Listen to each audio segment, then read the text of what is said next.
How could you do this to me? How could you bring this into our home? Brandon's voice echoed through our bedroom, his face twisted with rage and disgust. I stood there in my pajamas, my hands shaking, my mind trying to process the words that had just come out of his mouth. What are you talking about? I asked, my voice barely above a whisper. He threw a piece of paper at me. It fluttered through the air and landed at my feet. I picked it up with trembling fingers. Medical test results. HIV positive. The name at the top read Brandon Pierce. My husband's name. You gave this to me, Simone, he said, his voice cold and accusatory. You've been cheating on me, haven't you? That's the only explanation. My legs felt weak. The room started spinning. Brandon, I haven't cheated on you. I've never cheated on you. We've been together for 8 years. Married for 5. You're the only man I've been with since we started dating. Liar. He stepped closer and I could see the veins in his neck pulsing. The doctor said this had to come from somewhere. I've been faithful to you. Every single day of our marriage. Tears streamed down my face. This couldn't be happening. This had to be a nightmare. Brandon, I swear to you, I haven't been with anyone else. Maybe there's a mistake. Maybe the test is wrong. The test isn't wrong, Simone. I got tested twice. Both times positive. The doctor asked me about my partner's status. I told him you were clean because that's what I thought. But now I know the truth. I felt like I was drowning. Like the air had been sucked out of the room. If you think I gave this to you, then I need to get tested. Right now. Today. He laughed, but it was a cruel sound with no humor in it. Oh, you'll get tested. And when it comes back positive, you're going to tell me the truth about who you've been sleeping with. There's no one else, I said, my voice breaking. There has never been anyone else. Brandon grabbed his keys from the dresser. I'm going to my brother's place. I can't even look at you right now. When I come back, you better have answers. The door slammed behind him and I collapsed onto the bed. My whole body shook with sobs. 8 years together. 5 years of marriage. And he thought I had betrayed him. He thought I had given him HIV. But I knew the truth in my heart. I had been faithful. Completely faithful. Which meant only one thing. He was lying. I grabbed my phone and called my doctor's office. I need an appointment today. It's an emergency. The receptionist heard the panic in my voice and squeezed me in for an afternoon slot. I spent the next 3 hours in a daze moving through the house like a ghost. Every corner held memories of our life together. The kitchen where we'd cooked dinner side by side. The living room where we'd watched movies cuddled on the couch. The wedding photos on the wall showing us smiling and happy, promising forever to each other. Had it all been a lie? At the doctor's office, I explained the situation to Dr. Roberts, a kind woman who had been my physician for 6 years.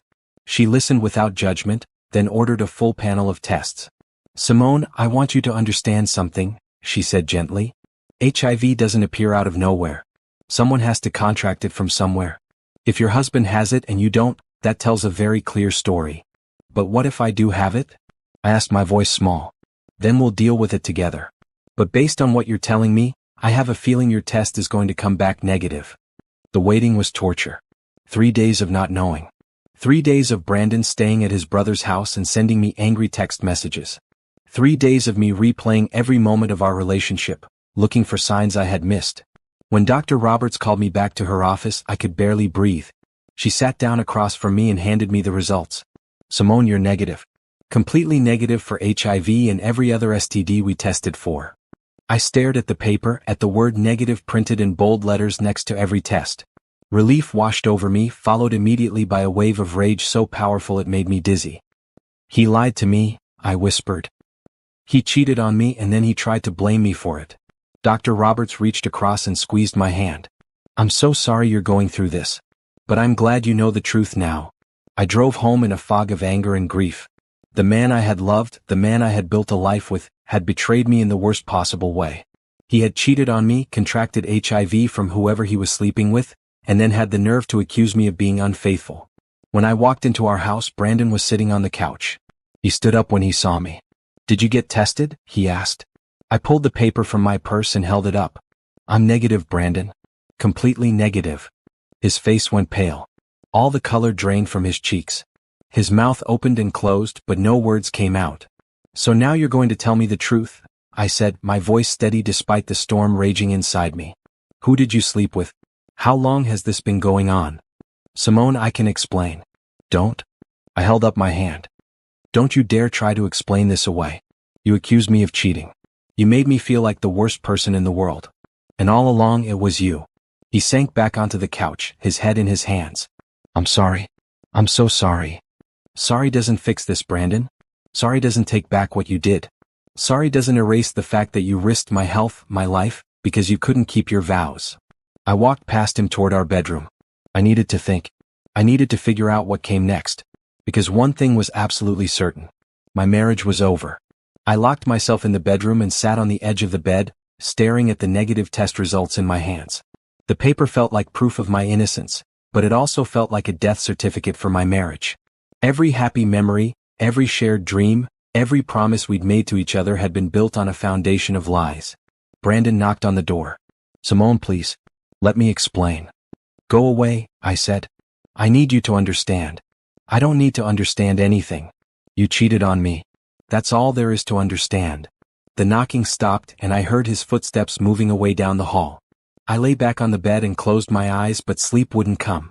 My mind was racing with questions. Who was she? How long had this been going on? Had he been careful at all, or had he just not cared about the consequences? Around midnight, I got up and went to the kitchen for water. Brandon was asleep on the couch, his phone on the coffee table next to him.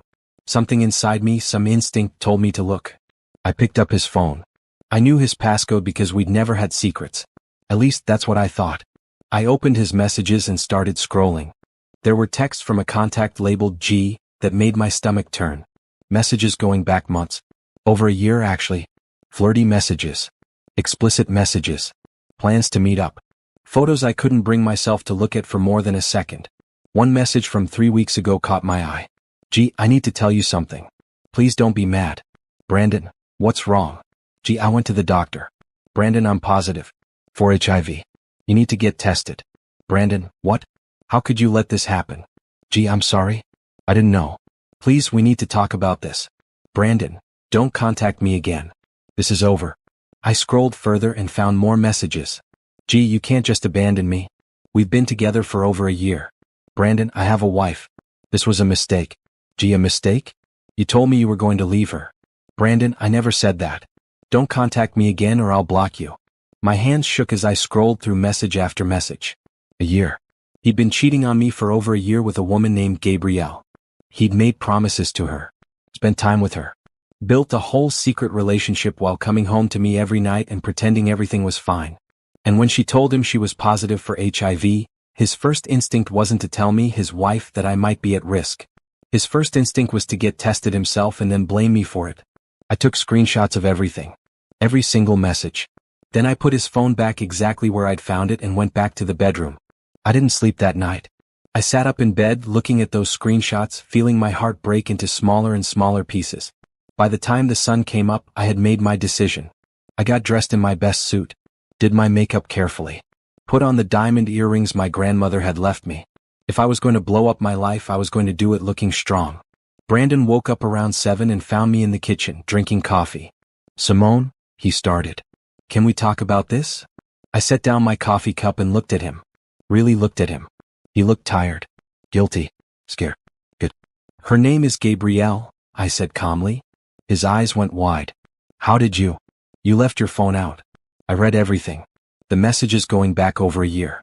The pictures. The promises you made to her. And the message where she told you she was HIV positive. Brandon's face crumbled. Simone, please. You knew, I said, my voice rising. You knew she was positive, and instead of telling me so I could get tested and protect myself, you got tested first and then tried to blame me for it. You put my life at risk, Brandon. My life. I was scared, he said weakly. I didn't know what to do. You should have told me the truth. Immediately. But instead you accused me of cheating. You made me feel like I was the one who destroyed our marriage. I'm sorry. I'm so sorry. It was a moment of panic. I wasn't thinking clearly. I laughed, but there was no humor in it. A moment of panic? Brandon, you carried on an affair for over a year. That's not a moment. That's a choice. A choice you made every single day. It meant nothing, he said desperately. She meant nothing. You're my wife. You're the one I love. If you loved me, you wouldn't have done this. If you loved me, you would have been honest when you found out you were positive instead of trying to destroy my reputation to save your own skin. You reached for me, but I stepped back. Don't touch me. Don't ever touch me again. Simone, please. We can work through this. We can go to counseling. I'll do whatever it takes to fix this. There's nothing to fix, Brandon. We're done. I want you out of this house. Today. This is my house too, he said, a flash of anger crossing his face. Actually, it's not. This house belonged to my grandmother. She left it to me in her will. Your name isn't on the deed. So you need to pack your things and leave. You can't just kick me out. Watch me. I pulled out my phone. I've already called a locksmith. He'll be here in an hour to change all the locks. I suggest you pack quickly. Brandon stared at me like he didn't recognize me. Maybe he didn't. The Simone he knew, the one who had trusted him completely, who had believed every word he said, was gone. She had died the moment I saw that negative test result. What about us? He asked quietly. There is no us anymore. I'll have my lawyer contact you about the divorce. Divorce? He looked shocked, like he hadn't seen this coming. Simone, don't you think that's extreme? I moved closer to him, looked him dead in the eye. You cheated on me for over a year. You contracted HIV from your mistress. And then you tried to blame me for it. What part of that sounds like something we can come back from? He had no answer for that. I left him standing in the kitchen and went to call my best friend Tasha. She answered on the first ring. Simone? What's wrong? You never call this early. I need you, I said, my voice finally breaking. Brandon cheated on me. For over a year. He has HIV and he tried to blame me for it. I'm on my way, Tasha said immediately. Give me 20 minutes. True to her word, Tasha arrived 20 minutes later with coffee, breakfast sandwiches, and a fierce determination in her eyes. Where is he? She asked as soon as she walked in. Upstairs packing. Good. I hope he takes his time so I can tell him exactly what I think of him. We sat at the kitchen table and I told her everything. Every detail. Every message. Every lie. Tasha's face grew darker with each revelation. I never liked him, she said when I finished. I tried to tell myself I was just being overprotective of you, but my gut was right. He's trash. Brandon came downstairs with 2 suitcases. He looked at Tasha and then at me. I'll stay at a hotel until we figure this out, he said. There's nothing to figure out, I replied. My lawyer will be in touch. He opened his mouth to say something else, but Tasha stood up and crossed her arms. I think you've said enough, Brandon. Time to go. He left without another word. The door closed behind him and I finally allowed myself to cry. Big, ugly sobs that shook my whole body. Tasha held me and let me cry until I had no tears left. You're going to get through this, she said firmly. You're strong and you have people who love you. He doesn't get to destroy you. She was right. Brandon had taken enough from me. He wasn't getting my spirit too. The locksmith came and changed all the locks while Tasha and I sat on the porch drinking coffee. It felt symbolic somehow, watching him install new locks that Brandon's keys wouldn't open. Like I was physically locking him out of my life. What are you going to do now? Tasha asked. Call a lawyer. File for divorce. Figure out how to untangle 5 years of marriage. I know a good divorce attorney, Tasha said. Her name is Patricia Monroe. She handled my cousin's divorce last year. Tough as nails. Doesn't let anyone push her clients around. Can you text me her number? Tasha pulled out her phone and sent me the contact information. Done. Call her today. I did. Patricia Monroe's assistant scheduled me for an appointment the next morning. That gave me the rest of the day to start the painful process of telling people what had happened. I called my parents first. My mother answered the phone with her usual cheerful greeting. Simone. How are you, baby? Mom, I need to tell you something. Can you put me on speaker so Dad can hear too? The cheerfulness left her voice. What's wrong? I told them everything. There was silence on the other end of the line when I finished. Then my father spoke, his voice tight with anger. I'm going to kill him. Dad, no. He's not worth it. Baby, are you okay? My mother asked, her voice thick with tears. Do you need us to come over? I'm okay. Tasha is here with me. But I wanted you to know before you heard it from someone else. We'll be there tomorrow, my father said.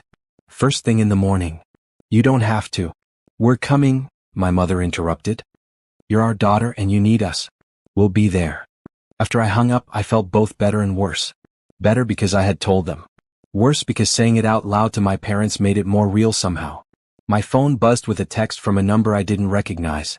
Unknown, this is Gabrielle. We need to talk. I showed the message to Tasha. She grabbed my phone. Don't respond to her, she said firmly. Block her number. How did she even get my number? Brandon probably gave it to her. Or she looked you up online. Either way, you don't owe her a conversation. But I couldn't help my curiosity. I took back my phone and typed a response. Me, what do you want? Gabrielle, I didn't know he was married. Not at first. He told me he was single. Me, when did you find out? Gabrielle, about 6 months ago. I saw a picture on his social media. But he said you were separated. That the divorce was almost final. Me, he lied to both of us. Gabrielle, I'm sorry. For what it's worth, I never wanted to hurt you. I'm scared and alone right now. Brandon won't return my calls. I have HIV and no one to talk to about it. Part of me felt bad for her. She was sick and scared. But a larger part of me was still too angry, too hurt to care. Me, I'm sorry you're going through this. But I can't help you. You destroyed my life too. I blocked her number after that. Tasha was right. I didn't owe Gabrielle anything. We were both victims of Brandon's lies, but that didn't make us friends. It didn't create a bond between us. The rest of the day passed in a blur. I went through the house and gathered everything that belonged to Brandon. His clothes, his shoes, his toiletries, his books. I packed it all into boxes and bags and put them in the garage. If he wanted his stuff, he could come get it with an escort present. That night, I couldn't sleep again. I lay in bed staring at the ceiling, my mind spinning with questions. How had I not known? Had there been signs I missed? Times when he came home late with excuses I believed too easily? I thought back over the past year. There had been more business trips than usual. More nights when he said he had to work late. More times when he was on his phone, smiling at messages he said were from coworkers. I had trusted him completely. Never questioned him. Never doubted him. And that trust had been my biggest mistake. Around 3 a.m, my phone rang. It was Brandon. I didn't want to answer, but something made me pick up. What do you want? I can't sleep, he said. His voice sounded rough, like he'd been crying. Simone, I made the biggest mistake of my life. Please, can we talk about this? There's nothing to talk about. I love you. I've always loved you. It was just a stupid mistake. A mistake is forgetting to pick up milk at the store, Brandon. Having an affair for over a year is a choice. Getting HIV and then blaming me for it is evil. I was scared, he said again. I panicked. I know that doesn't excuse it, but I wasn't thinking clearly. Do you know what I keep thinking about? I asked. I keep thinking about all the times we were together. Intimate. And you didn't tell me you'd been with someone else. You didn't tell me I might be at risk. You put my life in danger, Brandon. You could have given me HIV, and you didn't care enough to warn me. I was negative when I was with you. The doctor said I contracted it recently. That doesn't make it better. You still cheated. You still lied. You still tried to destroy my reputation to save your own. I know I messed up. But please, Simone. 5 years of marriage has to count for something. It did count for something. It counted for me being faithful and honest and committed to you. But apparently it didn't count for you. That's not fair. Fair? I laughed bitterly. You want to talk about fair? Is it fair that I'm up at 3 a.m. crying over a man who didn't respect me enough to stay faithful? Is it fair that I have to get retested in 6 months because even though I'm negative now, there's a window period? Is it fair that my whole life has been turned upside down because you couldn't keep your vows? He was quiet for a long moment. I'm sorry, Simone. I'm truly deeply sorry. Sorry doesn't fix this. Sorry doesn't turn back time. Sorry doesn't make me trust you again. So that's it? We're just over? Yes, Brandon. We're over. I'm meeting with a lawyer tomorrow to start divorce proceedings. I'll have her contact you. You're really going to throw away 5 years over one mistake? You threw away 5 years the moment you started sleeping with Gabrielle. I'm just acknowledging what you already destroyed. I hung up before he could respond and blocked his number. Then I blocked him on every social media platform. I deleted our photos together. I removed his email from my contacts. I was erasing him from my life, one step at a time. The next morning, I met with Patricia Monroe. She was exactly as Tasha had described her. Tough, no nonsense, and completely on my side. Tell me everything, she said, pulling out a legal pad. I told her the whole story, showed her the screenshots I'd taken of Brandon's messages with Gabrielle. She took notes and nodded occasionally. This is going to be very straightforward, she said when I finished. He committed adultery. You have proof. The house is in your name only. Do you have joint bank accounts? Yes. 2 checking accounts and a savings account. I'm going to advise you to remove half the funds from the joint accounts and put them in an account in your name only. Today. Right after this meeting. Isn't that illegal? Not if it's your money too. You're married, which means you have equal right to the funds. Once the divorce is filed, the accounts will be frozen anyway. But you need to protect yourself financially. What about his things? Pack them up, put them in storage and send him the bill. You don't have to keep his belongings in your home. I felt a weight lift off my shoulders. Patricia made it all sound manageable. Like I could actually get through this. One more thing, Patricia said. Does Brandon have any financial claims on the house? No. It was my grandmother's house. She left it to me specifically in her will. Brandon has never paid a mortgage payment on it. Perfect. Then he has no claim to it whatsoever. We'll make sure that's clearly stated in the divorce decree. I left Patricia's office feeling lighter than I had in days. I went straight to the bank and withdrew half the money from our joint accounts, just as she'd advised. It felt strange taking money that we'd saved together. But Patricia was right. I needed to protect myself.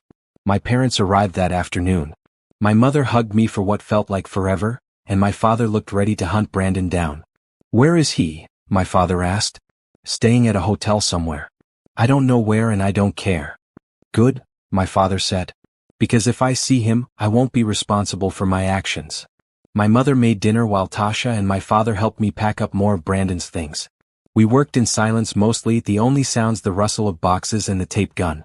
That night, sitting around the dinner table with my parents and Tasha, I felt something I hadn't expected. Oh, yes, my marriage was over. Yes, I'd been betrayed in the worst possible way. But I was surrounded by people who loved me. People who had my back. People who would help me rebuild. Thank you, I said to all of them, for being here. For helping me through this. Your family, Tasha said simply. This is what family does. My mother reached across the table and squeezed my hand. You're going to get through this, baby. You're stronger than you know. She was right. I was strong. Strong enough to walk away from a man who didn't deserve me. Strong enough to start over. Strong enough to build a new life, a better life. Brandon had broken my heart, but he hadn't broken me. And that was something he would never be able to take away. The first week after Brandon left was the hardest. I kept expecting to hear his key in the lock, kept forgetting that he didn't live there anymore. I'd make dinner for two out of habit, then stare at the extra plate and remember. Small moments would hit me out of nowhere. A song on the radio we used to dance to. A TV show we watched together. The empty spot where his toothbrush used to be. But I didn't cry as much as I thought I would. Mostly I just felt angry. Tasha had taken a few days off work to stay with me, and her presence was the only thing keeping me sane. She made me eat when I didn't want to. Made me shower when I wanted to stay in bed. Made me laugh when I thought I'd forgotten how. You need to do something for yourself, she said one morning over breakfast. Something that has nothing to do with Brandon or the divorce or any of this mess. Like what? I don't know. What have you always wanted to do but never had time for? I thought about it. Travel, I guess. I've always wanted to see Europe. But Brandon never wanted to go. He said it was a waste of money. Then plan a trip. Not for right now but for when the divorce is final. Give yourself something to look forward to. The idea appealed to me more than I expected. I spent that afternoon researching trips to Paris and Rome and Barcelona. Looking at pictures of the Eiffel Tower and the Colosseum and the Sagrada Familia. Imagining myself walking those streets alone, free, unburdened by a man who didn't appreciate me. My phone rang. It was Patricia. Simone, I filed the divorce papers. Brandon has been served. I expect he'll be calling you soon. I blocked his number. Good. Keep it that way. All communication should go through me now. I've also drafted a restraining order if he tries to contact you directly or show up at your house. Do you think he will? I think men like Brandon don't like losing control. So yes, it's possible. But we'll be ready if he does. Brandon tried to call me 17 times that day. When he couldn't reach me, he tried my parents. My mother told him to lose her number. Then he tried Tasha. He called me, Tasha said, showing me her phone. Wants me to convince you to drop the divorce. What did you say? I told him if he ever contacted me again, I'd post all his business on social media for everyone to see. He hung up real quick after that. I smiled despite myself. Tasha was fierce when it came to protecting the people she loved. The next few weeks passed in a strange routine. I went to work at the graphic design firm where I'd been employed for 3 years. I came home. I avoided places where I might run into Brandon. I met with Patricia regularly to go over divorce proceedings. My coworkers knew something was wrong, but I didn't tell them the details. I just said Brandon and I were separating. Let them draw their own conclusions. But one person noticed I wasn't okay. My boss, Jerome, called me into his office one afternoon. "Simone, I need to ask you something and I want you to be honest with me. Are you okay?" I thought about lying, saying everything was fine. But something about Jerome's genuine concern made me tell the truth. "No, I'm not okay. My husband cheated on me and we're getting divorced." Jerome's face softened. "I'm sorry you're going through that. I went through a divorce 5 years ago. I know how hard it is. I'm trying to keep it together at work." "You're doing a good job. But Simone, if you need time off, just say the word. Your mental health is more important than any project." Actually, throwing myself into work has been helping. It gives me something to focus on besides the mess my personal life has become. "I understand that. But the offer stands. If you need anything, let me know." I left his office feeling grateful. It was nice to know I had support at work too. That night, I decided to tackle a project I'd been avoiding, redecorating the bedroom. The space still felt like Brandon's and mine. I needed it to feel like just mine. Tasha came over to help. We stripped the bed of the sheets Brandon had slept on and replaced them with new ones I'd bought. We rearranged the furniture. We took down the wedding photos that had been on the dresser and replaced them with pictures of me and my family and friends. "This looks good," Tasha said, stepping back to admire our work. "Like a new start." She was right. The room looked different. Fresh. Mine. We did the same thing throughout the house over the next few days. Changed the living room layout. Bought new towels for the bathroom. Painted the kitchen a cheerful yellow instead of the boring beige Brandon had insisted on. Every change felt like reclaiming my space. Reclaiming my life. One afternoon, my mother came over with a box. "I found some of your old things in the attic," she said. "Stuff from before you were married. I thought you might want them." Inside the box were photo albums from high school and college. My old journals. Medals from track meets I'd run in. Art projects from when I used to paint. "I'd forgotten about these," I said, pulling out a canvas I'd painted in college. It was abstract, full of bright colors and bold strokes. "You were so talented," my mother said. "You should start painting again." "I don't know. It's been so long." "Exactly. You gave up so much of yourself when you married Brandon. Maybe it's time to get those pieces back." Her words hit me hard because they were true. I had given up so much. My art. My friends. My hobbies. I'd molded myself into what I thought a good wife should be, and in the process I'd lost myself. That weekend, I went to an art supply store and bought paints, brushes, and canvases. I set up a little studio space in the spare bedroom, the one Brandon had used as an office. The first time I picked up a paintbrush, my hand shook. It had been so long. What if I'd lost the ability? What if I wasn't any good anymore? But then I touched brush to canvas and it was like coming home. I painted for hours that day. Lost myself in the colors and the movement. When I finally stepped back, I realized I'd created something I was proud of. It wasn't perfect, but it was mine. I started painting every night after work. Abstracts mostly. Big, emotional pieces that helped me process everything I was feeling. Anger, grief, betrayal, hope. Tasha came over one evening and found me covered in paint, 3 new canvases leaning against the wall. "These are incredible," she said, examining each one. "Simone, you're really talented. It feels good to create something again. You should sell these." I laughed. "No one wants to buy my paintings." "I'm serious. There's a gallery downtown that showcases local artists. You should submit your work." The idea terrified me, but it also excited me. When was the last time I'd done something that scared me? When was the last time I'd put myself out there? "I'll think about it," I said. Meanwhile, the divorce was moving forward. Brandon was fighting for half of everything, including the house. Patricia shut that down quickly, reminding his lawyer that the house was mine through inheritance. Then Brandon tried to claim he deserved half my retirement account and the car I drove, even though the car was in my name only and I'd paid for it myself. "He's grasping at straws," Patricia told me. "His lawyer knows he doesn't have a case, but they're going to try anyway. Some men can't stand the thought of their ex-wives doing better than them. So what do? We fight. And we win." The legal battles were exhausting. Every time I thought we'd settled one issue, Brandon's lawyer would come back with another demand. He wanted spousal support. He wanted half the furniture. He wanted money for the emotional distress the divorce was causing him. "The audacity," Tasha said when I told her. "He cheated on you, gave you HIV scares, and now he wants you to pay him for emotional distress?" Patricia says his lawyer is just doing their job, asking for everything and hoping something sticks. Well, I hope Patricia destroys him in court. She did. At the first hearing, the judge listened to both sides and quickly saw through Brandon's claims. The judge denied his request for spousal support, denied his claim to the house, and ordered him to pay for his own legal fees.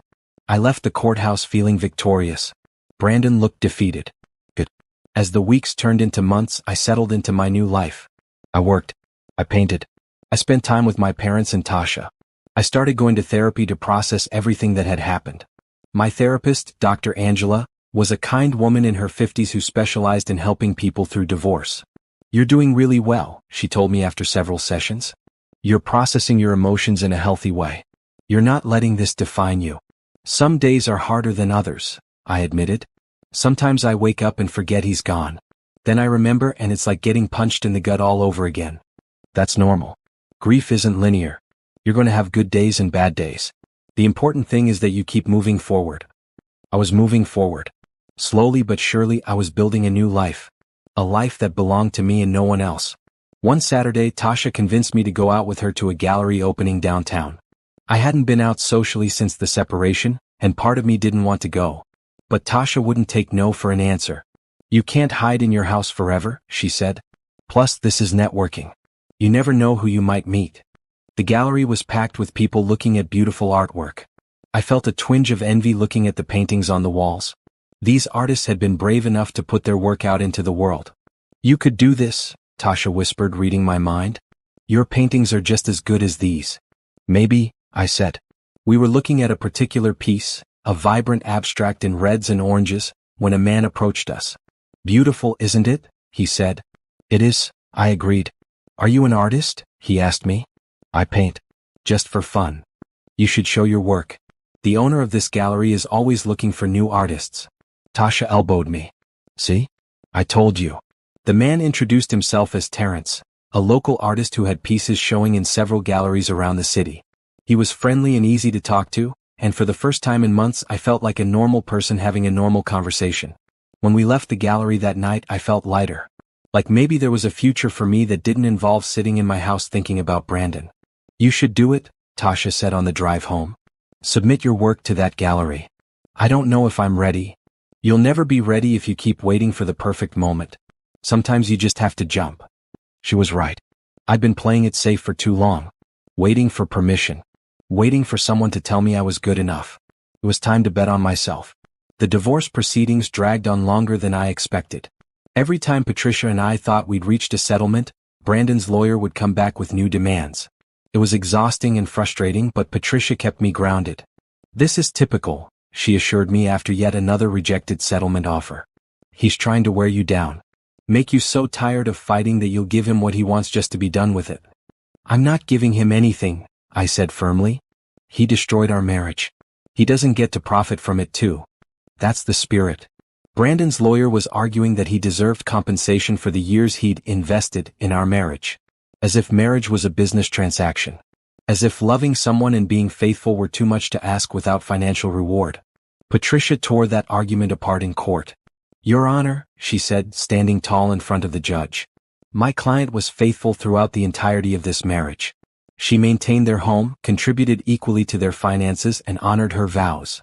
Mr. Pierce, on the other hand, carried on an affair for over a year and contracted HIV due to his infidelity. Then he attempted to blame my client for his diagnosis. The evidence is clear. Text messages, medical records, witness testimony. Mr. Pierce has no grounds for any financial claims beyond what the law requires for an equitable distribution of marital assets."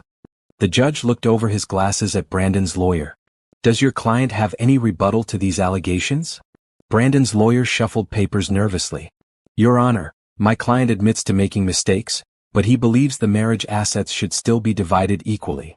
The house in question was inherited by Mrs. Pierce from her grandmother and is not a marital asset," the judge said.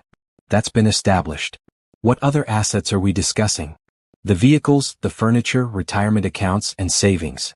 Patricia stood up again.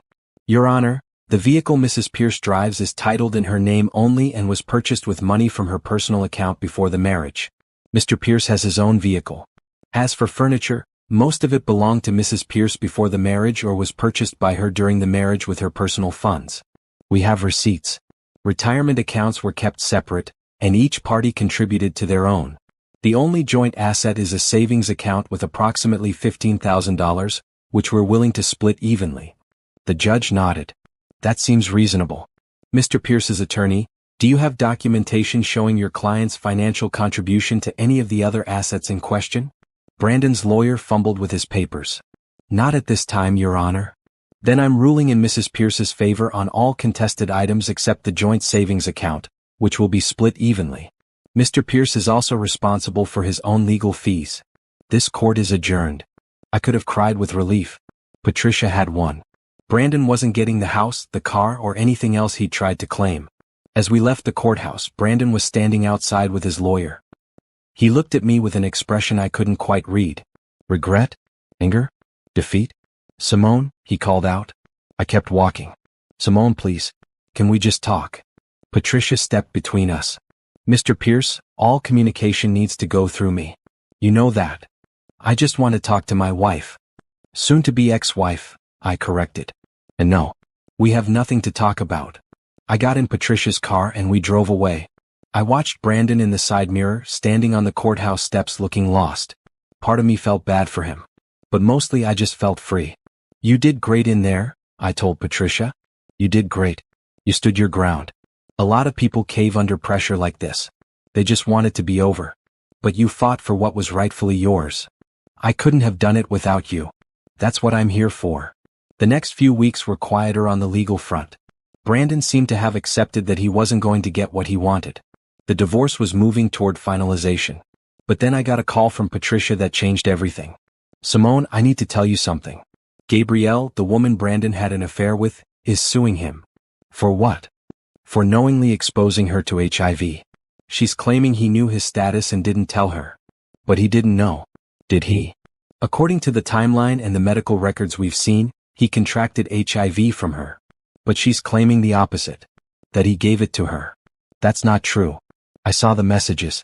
She told him she was positive. I know. And that's exactly what I told her lawyer. But this complicates things. If she's suing Brandon and you're divorcing him, you might get pulled into her lawsuit as a witness. I don't want anything to do with her.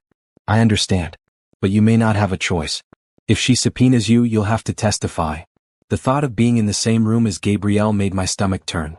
She was a reminder of everything Brandon had done. Every lie he'd told. Every promise he'd broken. What do I do? I asked. For now, nothing. Just be aware it might happen. If you get served with a subpoena, call me immediately. I hung up feeling unsettled. Just when I thought I was moving past all this, it pulled me back in. 2 weeks later, the subpoena arrived. I was being called to testify in Gabrielle's lawsuit against Brandon. I called Patricia immediately. I figured this would happen, she said. Don't worry. We'll prepare. You're just going to tell the truth about what you know. You have the text messages from Brandon's phone. That's all the evidence you need. I don't want to see her. I know. But this is part of the process. You'll get through it. The day of the deposition arrived too quickly. I dressed in a simple black suit and met Patricia at her office. We went over my testimony one more time. Just answer the questions honestly, she said. Don't volunteer extra information. Don't let them rattle you. The deposition was held in a conference room at Gabrielle's lawyer's office.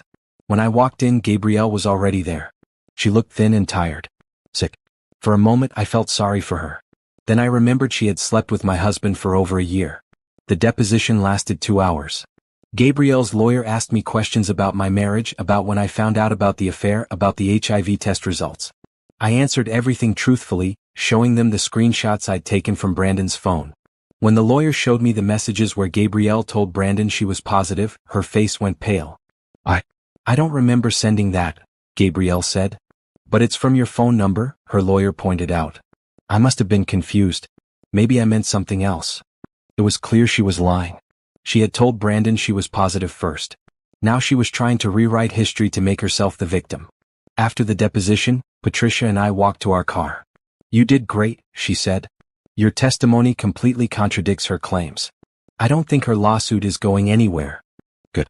I just want this whole thing to be over. It will be soon. The divorce should be finalized within the next month. That night, I went home and painted. It was how I processed things now. Instead of crying or calling Brandon or dwelling on what could have been, I painted. This piece was different from the others. Darker. More chaotic. It showed the turmoil I was feeling. The anger at being dragged back into Brandon's mess when I was trying so hard to move on. When I finished, I stepped back and looked at it. It was raw and honest and painful. It was also some of my best work. The next day, I did something I'd been thinking about for weeks. I gathered my 5 best paintings, took professional photos of them, and submitted them to the gallery Terrence had mentioned. I didn't expect to hear back. I told myself it was just practice. Just putting myself out there. So when the gallery owner called me 3 days later, I almost didn't answer. "Is this Simone?" a woman's voice asked. "Yes. This is Diane from the Riverside Gallery. I received your submission and I'd love to talk to you about showing your work." My heart nearly stopped. "Really? Really? Your pieces are stunning. Emotional, powerful, unique. I think they'd be perfect for our new artist showcase next month. Are you interested?" "Yes. Absolutely yes." We set up a meeting for later that week to discuss details. When I hung up, I screamed with excitement. Tasha was the first person I called. "Are you serious?" she shrieked. "Simone, that's amazing. I told you your work was good enough. I can't believe this is happening. You deserve this. You deserve all the good things coming your way." That night, I celebrated with my parents and Tasha. We went to my favorite restaurant and they toasted to my success. "I'm so proud of you, baby," my mother said, her eyes shining with tears. "You've been through so much and look at you now. Thriving." "I'm not all the way there yet," I said. "But I'm getting closer." "You're stronger than Brandon ever gave you credit for," my father added. "He thought you'd fall apart without him. Instead, you're succeeding." They were right. I was succeeding. Despite everything Brandon had put me through, despite the betrayal and the pain and the legal battles, I was building something beautiful out of the ruins of my marriage. And that felt like the sweetest victory of all. The morning I met with Diane at the Riverside Gallery, I was more nervous than I'd been in months. I wore a professional dress and carried a portfolio with photos of my paintings, my hands slightly trembling as I walked through the gallery doors. Diane was a woman in her mid-40s with gray streaks in her dark hair and a warm smile. She led me through the gallery, showing me where she envisioned my pieces being displayed. "The new artist showcase happens every 3 months, she explained. "We feature 3 to 5 artists and each gets their own wall. You'd have space for 5 pieces, maybe 6 if they're smaller. We take a 20% commission on sales and you keep the rest." Sales? I hadn't really thought about people actually buying my work. Of course, that's the goal. But even if nothing sells, it's incredible exposure. We get a lot of foot traffic and our openings are well attended. You never know who might see your work. We discussed pricing, framing, and the opening reception. By the time I left the gallery, I had a contract and a date. 4 weeks from now, my art would be on display for the public to see. I called Tasha from the parking lot. "I did it," I said. "I'm going to have an art show." "Simone, that's incredible. We have to celebrate." That night, Tasha took me out for drinks. We sat at a rooftop bar downtown, the city lights spread out below us, and I felt something I hadn't felt in a long time. Excitement for the future. "To new beginnings," Tasha said, raising her glass. "To new beginnings," I echoed. As we talked and laughed, I realized how much my life had changed in just a few months. I'd gone from feeling like my world was ending to feeling like it was just beginning. The divorce was almost final. I had my art show coming up. I'd gotten a raise at work after Jerome saw how much extra effort I was putting in. Everything was falling into place. A week later, Patricia called with the news I'd been waiting for. "The divorce is final," she said. "The judge signed the papers this morning. You're officially single." I sat down on my couch, the weight of those words sinking in. I was single. Free. No longer tied to Brandon in any legal way. "Simone? Are you still there?" "I'm here. I'm just processing." "How do you feel?" "Relieved. Set. Free. All of it at once." "That's completely normal. This is a big moment. Take time to feel whatever you need to feel." After I hung up, I sat in the quiet of my living room and let myself cry. Not because I missed Brandon. Not because I regretted leaving. But because mourning was part of healing. I was saying goodbye to the life I'd thought I'd have. The future I'd imagined. The version of myself who had believed in forever with a man who didn't deserve it. When the tears stopped, I felt lighter. Cleaner. Like I'd washed away the last pieces of a life that no longer fit me. I called my parents and told them the news. "How are you doing, baby?" my mother asked. "I'm okay. Actually, I'm better than okay. I'm free." "You are. And now you get to decide what comes next. No one else gets a say in your life anymore." That thought thrilled me. My life was completely my own now. I could do anything, go anywhere, be anyone I wanted to be. The next few weeks flew by as I prepared for the art show. I worked with a framer to get my pieces professionally mounted. I designed invitations and sent them to everyone I knew. I practiced what I'd say if people asked me about my work. Tasha helped me pick out an outfit for the opening, a deep blue dress that made me feel confident and beautiful. "You look amazing," she said when I tried it on. "Brandon is going to hear about this and kick himself for losing you." I don't care what Brandon thinks anymore. And I meant it. I hadn't thought about Brandon in days. Hadn't checked his social media or wondered what he was doing. He'd become irrelevant to my life. The night of the art show opening, I arrived early to help Diane set up. My paintings looked even better on the gallery walls than I'd imagined. Lit by professional lighting, they seemed to come alive. People started arriving at 7. My parents came first, beaming with pride. Tasha brought several friends. Jerome from work showed up with his wife. Even some of my old college friends I hadn't seen in years made the trip. The gallery filled with people, all looking at art, sipping wine, chatting. And they were looking at my paintings. Actually stopping in front of them. Reading the description cards. Taking photos. A man in an expensive suit stood in front of my largest piece for several minutes. Finally he approached me. "Are you the artist?" he asked. "I am. I'm Simone. These are remarkable. Truly. I'm especially drawn to this one." He gestured to the painting I'd done the night after Gabrielle's deposition. The dark, chaotic one. There's so much emotion in it. Pain but also strength. Resilience. "Thank you. That means a lot. I'd like to purchase it if it's available." I blinked. Someone wanted to buy my painting. My art. "Yes, it's available." "Wonderful. I'll speak with Diane about arrangements." As he walked away, I stood there in shock. I'd sold a painting. My first ever sale. By the end of the night, 3 of my 6 pieces had sold. Diane was thrilled. "This is incredible for a first show," she said. "People are really connecting with your work. I'd love to have you back for another show in 6 months." "Really? Really? You've got something special, Simone. Don't let it go to waste." I left the gallery that night feeling like I was floating. Everything I'd been through, all the pain and heartbreak and struggle, had led me here. To this moment. To this new version of myself who created art and put it out into the world. At work the next week, Jerome called me into his office again. "I heard about your art show," he said. "Congratulations." "Thank you. It was a great night. I also wanted to talk to you about something else.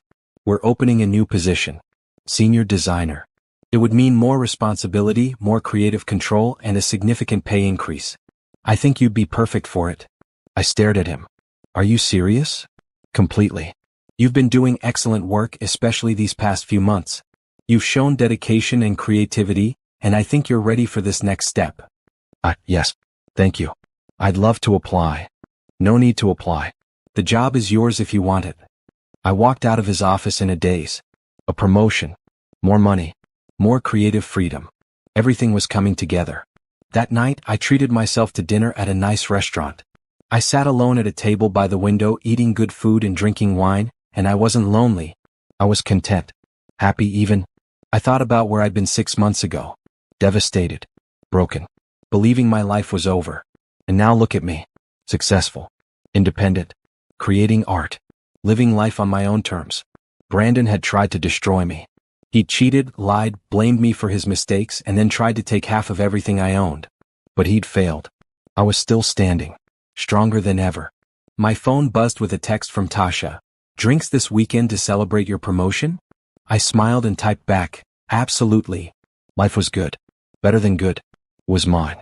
I was at work when Tasha called me, her voice excited. "Girl, have you seen Brandon's Facebook?" "No. I told you I blocked him everywhere." "Why?" "You need to see this.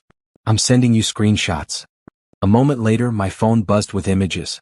I opened them and saw post after post on Brandon's page. People from our neighborhood, from his work, even some of his own family members calling him out.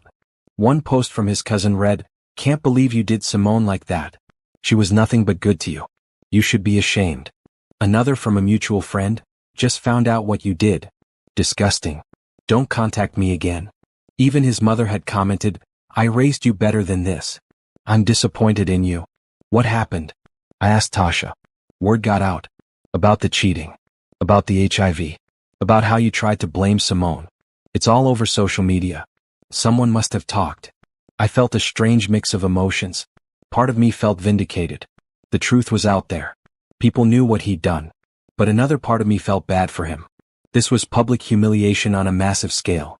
How do you feel about this? Tasha asked. Honestly? I don't know. I mean, he deserves it. But it's still a lot.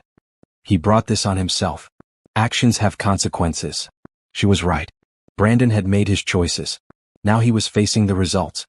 Over the next few days, I heard more stories through the grapevine. Brandon had been fired from his job. Apparently, someone from HR had seen the social media posts and launched an investigation. They discovered he'd been using company time and resources to communicate with Gabrielle. They also found out about the HIV diagnosis and deemed him a liability. His brother, the one he'd been staying with, kicked him out. Said he couldn't have someone like that around his kids. Even the lawsuit from Gabrielle was heating up. Despite her testimony contradicting the text messages, she was pushing forward with her case. Brandon was facing legal fees he couldn't afford and a reputation that was destroyed.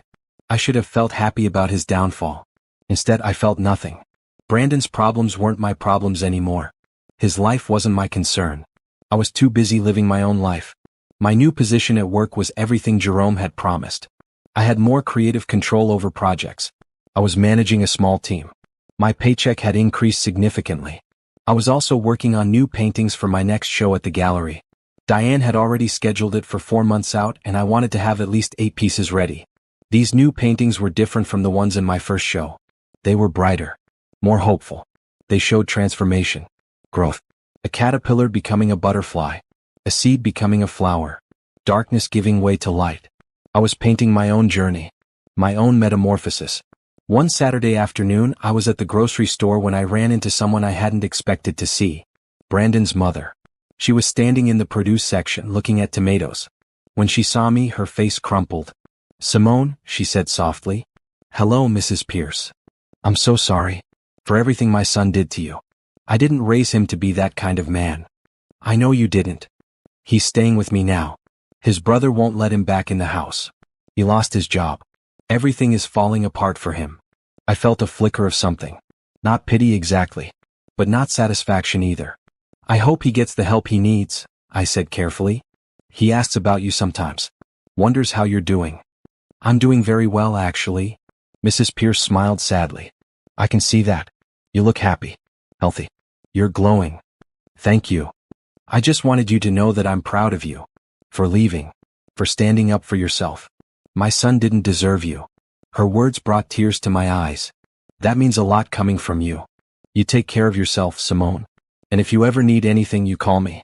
You'll always be family to me, divorce or not." We hugged and then we went our separate ways.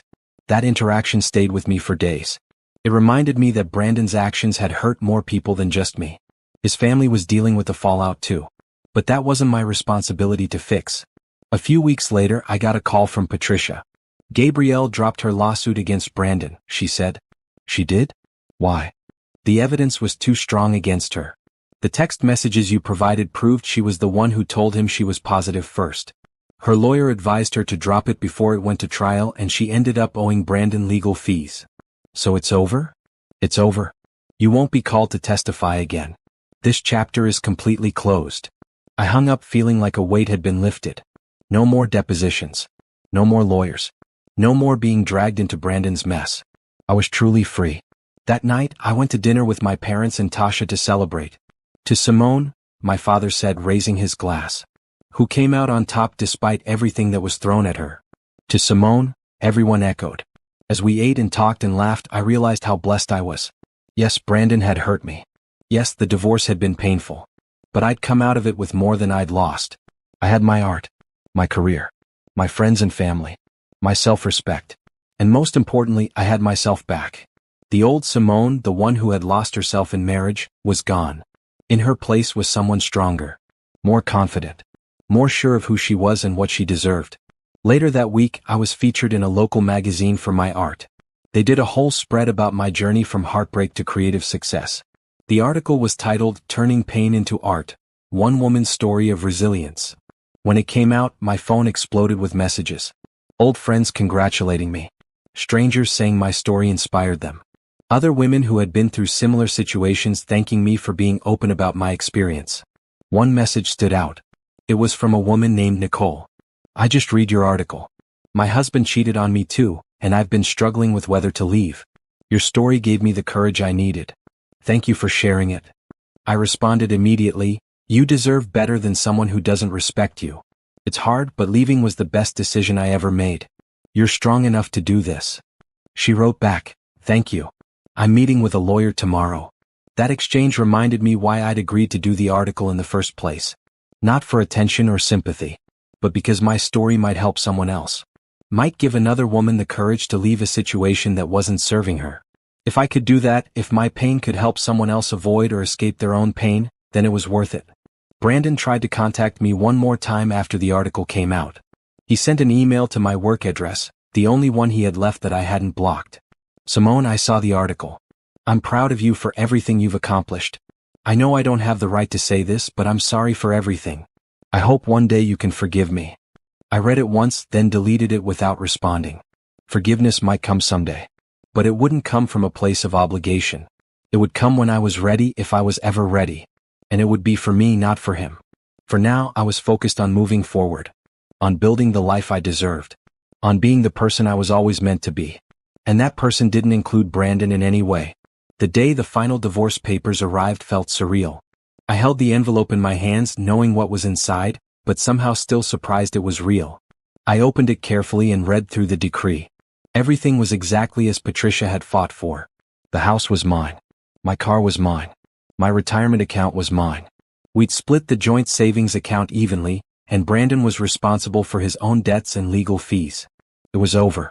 Officially. Completely. Finally. I called Patricia to thank her one more time. "You fought hard for this," I told her. "I can't thank you enough. You fought hard too, Simone. A lot of clients would have given up or given in just to make it end faster. But you stood your ground. You should be proud." I am. For the first time in a long time, I'm really proud of myself. After I hung up, I sat with the papers for a while. This document represented the end of 8 years of my life. 8 years of love, hope, dreams, and ultimately betrayal. But it also represented a new beginning. A clean slate. I decided to celebrate. Not with sadness or regret, but with joy. Because I had survived. I had made it through the worst period of my life and come out stronger. I called Tasha, my parents, and a few close friends and invited them over for dinner. I cooked my grandmother's famous recipe for chicken and rice, the one she used to make for special occasions.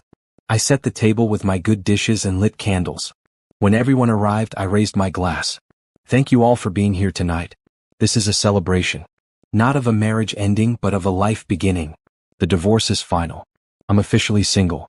And I'm officially free to be whoever I want to be." "To freedom," Tasha said. "To freedom," everyone echoed. We ate and drank and told stories. My father shared embarrassing memories from my childhood that made everyone laugh. Tasha reminded me of the first time we met in college and how we'd been inseparable ever since. My mother got teary-eyed talking about how proud she was of the woman I'd become. It was perfect. Exactly what I needed. After everyone left, I stood in my kitchen and looked around. This house, my grandmother's house, had seen me through so much. It had sheltered me during the worst days. Now it was witnessing my triumph. I walked through each room thinking about all the changes I'd made. The fresh paint. The rearranged furniture. The art on the walls. Every corner held evidence of my new life. In the bedroom, I lay down on the bed and stared at the ceiling. I thought about the night Brandon had accused me of giving him HIV. How devastated I'd felt. How my whole world had crumbled in an instant. If someone had told me then that 6 months later I'd be here divorced, happy, successful, free, I wouldn't have believed them. But here I was. The next morning, I woke up early and went for a run. Something I used to do before I got married but had stopped because Brandon always complained about me leaving him alone in bed. The air was cool and crisp. The sun was just starting to rise. My feet hit the pavement in a steady rhythm and I felt powerful, strong, alive. When I got back home, I showered and made myself a good breakfast. Then I sat down at my computer and did something I'd been thinking about for weeks. I booked a trip to Paris. I'd always wanted to go. Brandon had always said it was a waste of money. Now I could do whatever I wanted with my money, and I wanted to see the Eiffel Tower and walk along the Seine and eat croissants in a little cafe. The trip was 2 months away, right after my next art show. Perfect timing. At work, things continued to go well. My team respected me. My projects were successful. Jerome pulled me aside one day to tell me I was being considered for an even bigger promotion in the future. "You've exceeded every expectation," he said. "Keep doing what you're doing and there's no limit to how far you can go here." I left his office feeling like I was walking on air. Everything was falling into place. Everything I'd worked for was paying off. That weekend, I ran into someone I hadn't expected to see. Brandon. I was at a coffee shop downtown working on sketches for new paintings when he walked in. He didn't see me at first. He looked different. Thinner. Tired. Older somehow. Part of me wanted to leave before he noticed me. But another part of me wanted to stay. Wanted him to see me thriving. So I stayed. He got his coffee and turned to leave.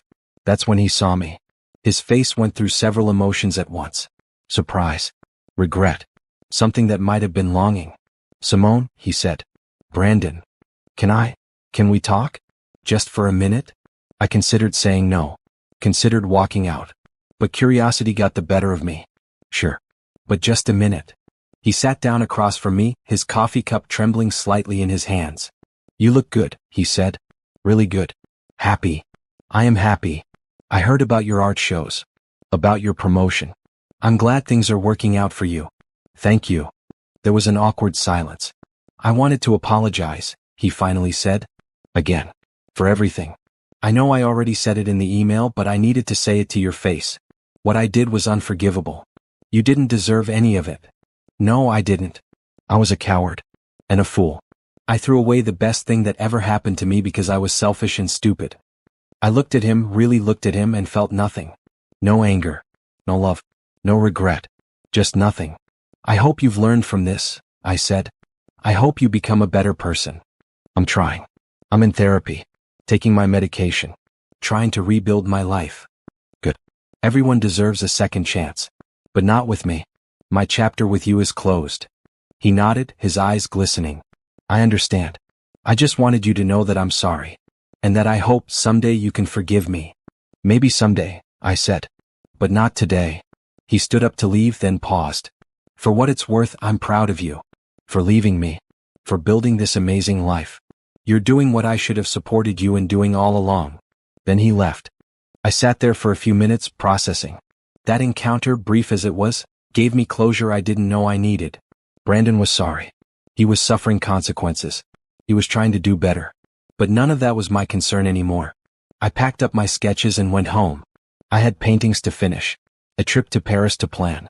A life to live. That night, as I worked on a new piece in my studio, I thought about everything I'd been through. The betrayal. The divorce. The struggle to rebuild. And I realized something important. I wouldn't change any of it. Yes, it had been painful. Yes, it had been hard. But it had also made me who I was now. Stronger. Wiser. More sure of myself. If Brandon hadn't cheated, I might have stayed in that marriage forever. Comfortable but not truly happy. Living someone else's dream instead of my own. His betrayal had set me free. It had forced me to rediscover myself. To remember who I was before I became someone's wife. And that person was pretty incredible. 6 months after the divorce was finalized, I stood in front of the mirror in my bedroom, getting ready for my second art show opening. I barely recognized the woman staring back at me. She was confident. Radiant. Alive in a way she hadn't been in years. I put on a deep red dress that hugged my curves and paired it with the gold earrings my grandmother had left me. My natural hair was styled in curls that framed my face. I looked like success. I felt like freedom. Tasha arrived to drive me to the gallery.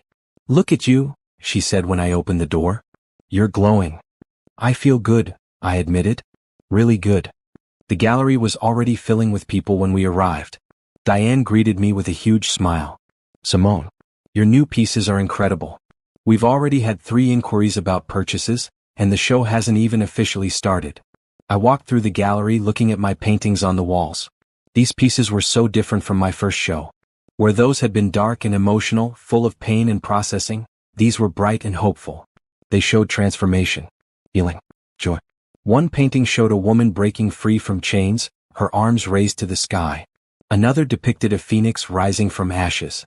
My favorite showed a garden in full bloom, vibrant colors everywhere.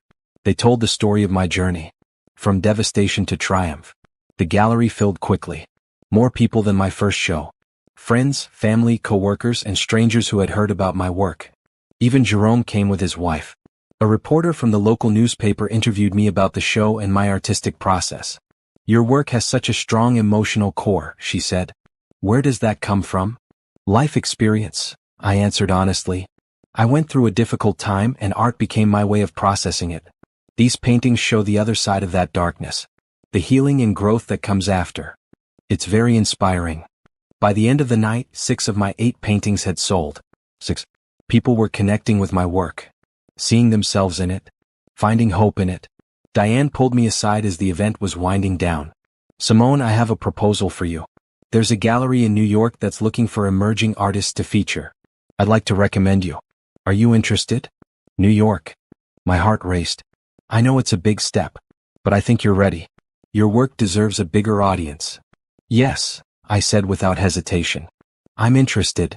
After the show, a group of us went out to celebrate. Tasha, my parents, Jerome, and a few other friends. We took up a whole section of a restaurant, talking and laughing and toasting to success. "I'm so proud of you, baby," my mother said, squeezing my hand. "Look at everything you've accomplished." "I couldn't have done it without all of you," I said, looking around the table at the people who had supported me through everything. My father raised his glass. "To Simone, who turned pain into purpose and came out stronger than ever. To Simone." The next week, I met with Diane and the representative from the New York Gallery via video call. They wanted to feature me in a group show in 3 months. It would mean creating new pieces and potentially traveling to New York for the opening. "I'm in," I said. Everything was happening so fast, but it felt right, like pieces of a puzzle falling into place. At work, the promotion Jerome had mentioned came through. I was now creative director, overseeing multiple teams and major projects. The pay increase was significant. The recognition even more so. I celebrated by finally booking that trip to Paris I'd been planning. 2 weeks in France. Staying in a charming hotel in Montmartre. Visiting museums and cafes and all the places I'd dreamed about. I'd be going alone, and that didn't scare me. It excited me. The day before my trip, I got my hair and nails done. Bought new clothes and a nice camera. Packed carefully, making sure I had everything I needed. Tasha drove me to the airport. "Call me when you land," she said, hugging me tight. "And send lots of pictures." "I will. Thank you for everything, Tasha. For being there through all of it. That's what best friends are for. Now go have the adventure of a lifetime." The flight to Paris was long but peaceful. I slept, read, sketched ideas for new paintings. When we landed and I stepped out into the Paris airport, I felt like I was stepping into a new chapter of my life. I took a taxi to my hotel and checked into a room with a view of the city. After freshening up, I walked out into the streets of Paris for the first time. It was everything I'd imagined and more. The architecture. The cafes. The way people moved through the streets with such casual elegance. I felt like I was in a dream. For 2 weeks, I explored. I visited the Louvre and stood in front of the Mona Lisa. I climbed to the top of the Eiffel Tower and looked out over the entire city. I ate croissants for breakfast and drank wine with dinner. I sketched in parks and took thousands of photos. I met people from all over the world. Had conversations in broken French and English. Laughed with strangers who became temporary friends. And I did it all alone. Confidently. Happily. One evening, I sat at a cafe near the Seine, watching the sunset paint the sky in shades of orange and pink. I thought about where I'd been a year ago. Crying in my bedroom. Devastated by Brandon's betrayal. Convinced my life was over. And now here I was. In Paris. Successful. Free. Living the life I'd always dreamed of. I pulled out my phone and took a selfie with the Eiffel Tower in the background. I looked happy. Genuinely, completely happy. I posted it to social media with the caption, "Living my best life." Finally. The comments came flooding in. Friends congratulating me. Family members saying they were proud. People I barely knew telling me I was inspiring them. And one comment from Brandon, "You look amazing. I'm happy for you." I didn't respond. I didn't block him. I just scrolled past it like it meant nothing. Because it did mean nothing. He meant nothing. His opinion of my life didn't matter anymore. When I returned from Paris, I was tan and refreshed and full of new ideas for paintings. I'd filled 2 sketchbooks with drawings and concepts inspired by my trip. Work welcomed me back with open arms. I dove into projects with renewed energy and creativity. The New York Gallery show was coming up, so I spent every evening working on new pieces. I wanted them to capture the feeling of Paris. The romance and beauty and freedom I'd experienced there. 3 months later, I flew to New York for the opening. Diane came with me for support. The gallery was in Soho, sleek and modern. My work was displayed alongside two other emerging artists. But walking through the space, I felt like my paintings held their own. The opening was attended by art collectors, critics, and enthusiasts. People moved through the gallery, studying each piece, discussing them in hushed voices. A woman in her 60s approached me. "Are you Simone?" she asked. "I am. Your work is extraordinary. The emotion in it is palpable. I own a private collection, and I'd like to purchase 2 of your pieces." "Thank you. That means so much." She wasn't the only one. By the end of the night, 5 of my 7 pieces had sold. The gallery owner was thrilled.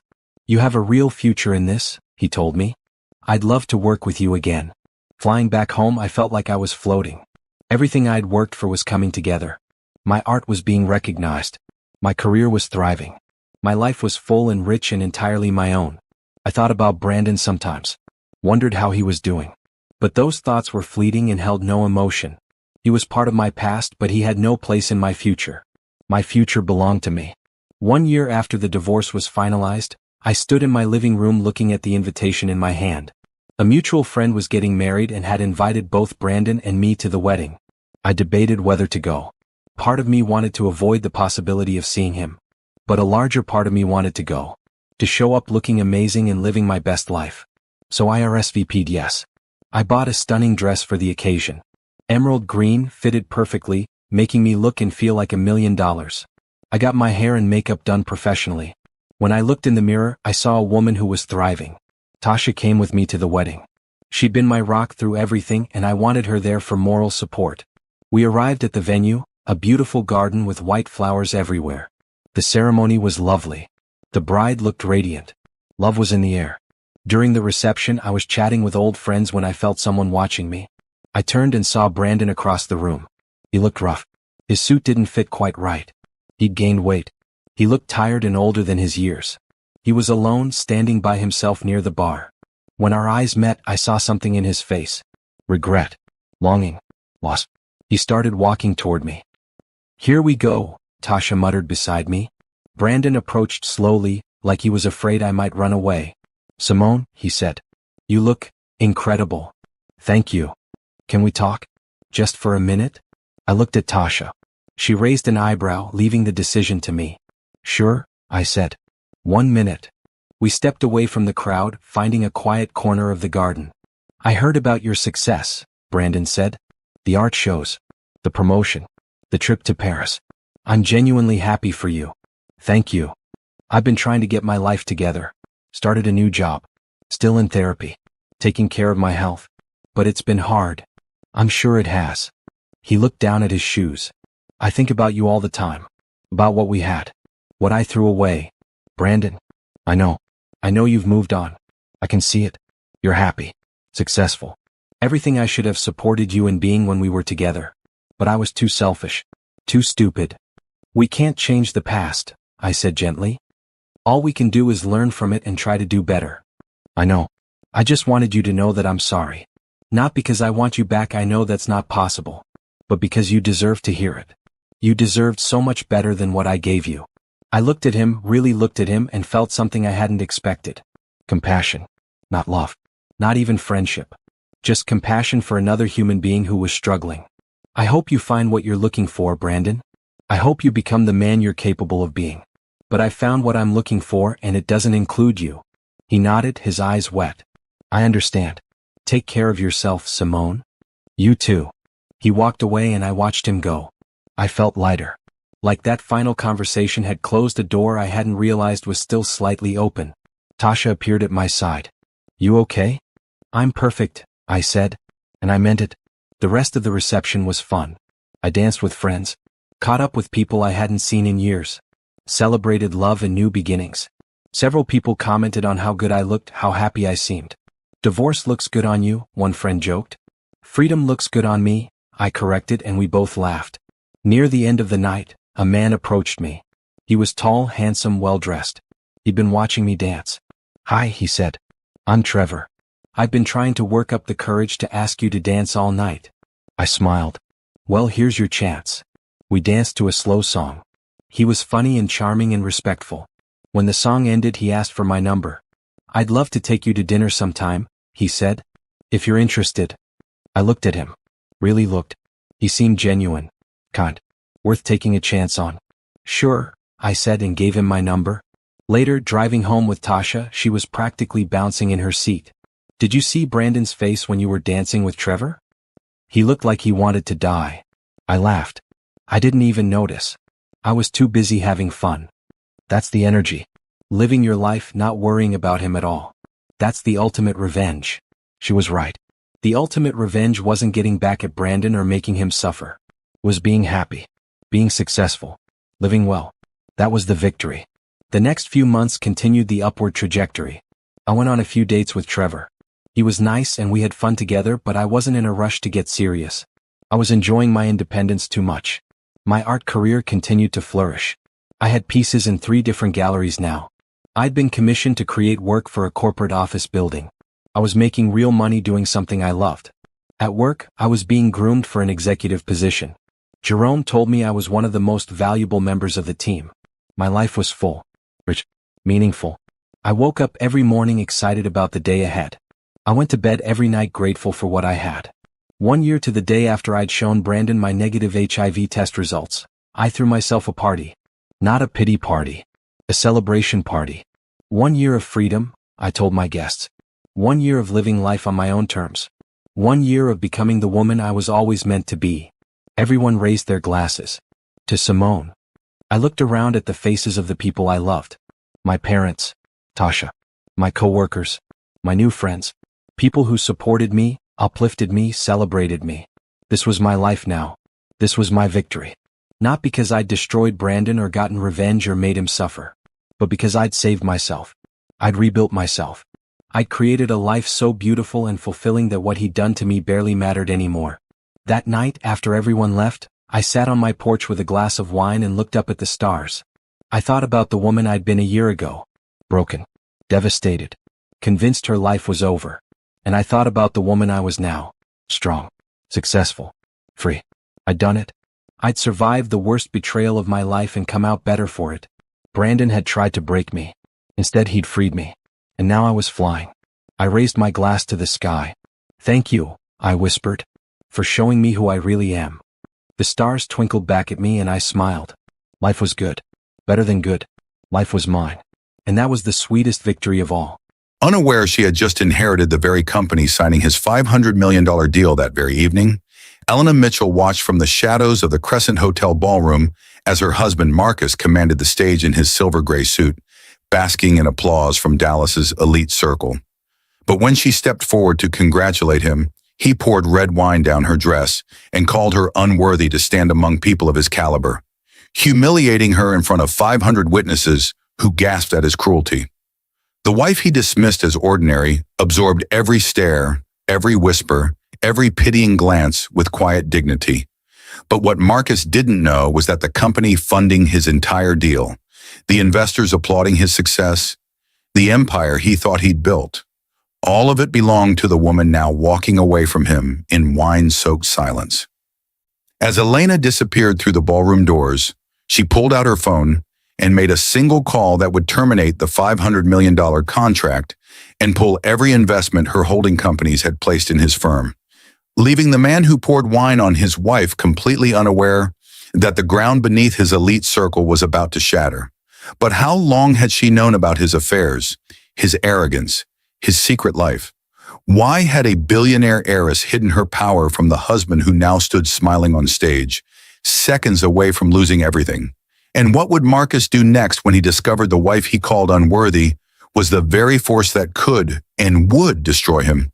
The chandeliers of the Crescent Hotel blazed like captured stars, casting golden light across marble floors where Dallas's most powerful figures gathered in designer gowns and tailored suits worth more than most people's annual salaries. Elena Mitchell stood near the back wall, her navy dress simple and understated among the sequins and silk, watching her husband of 7 years command the stage with the charisma that had first drawn her to him in that university library a decade ago when they were both hungry students dreaming of futures they couldn't yet imagine.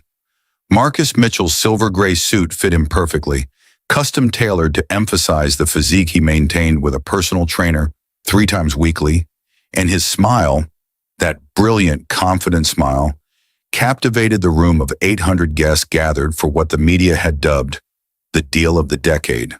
Behind him, projection screens displayed architectural renderings of the luxury development his firm would construct.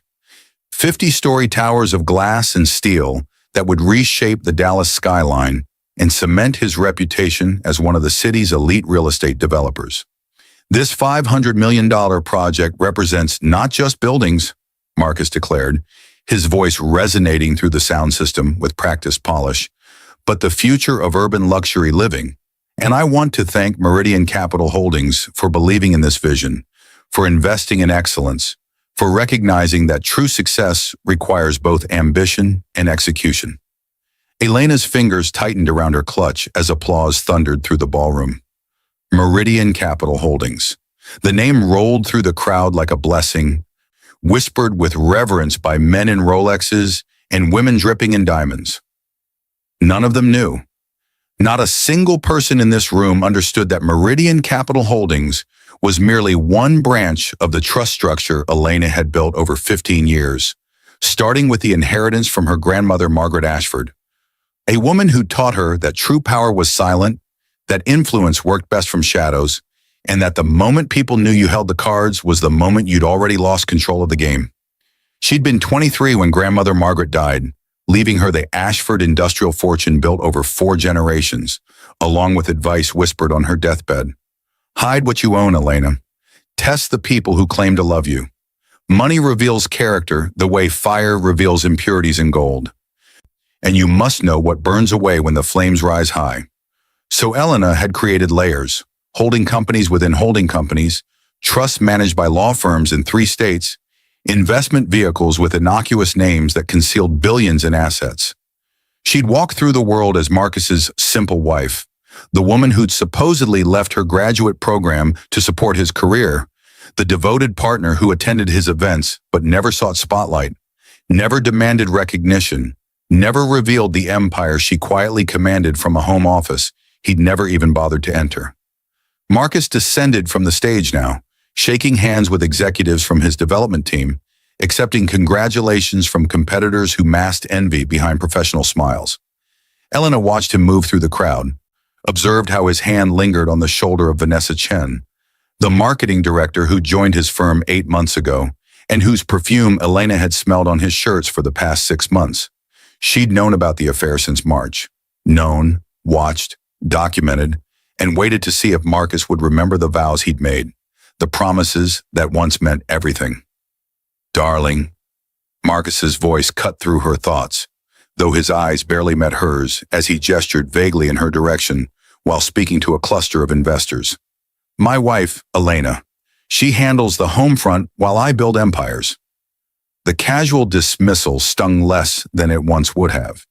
Elena had grown accustomed to being introduced as an afterthought, the domestic accessory to his ambitions. She stepped forward, intending to offer a brief congratulation before retreating to her usual position on the periphery, but Marcus's expression shifted the moment she entered his circle, shifted into something cold and irritated, as if her presence among his colleagues was an intrusion rather than a right. Marcus, congratulations on, what are you doing? His words came sharp and low, but not low enough.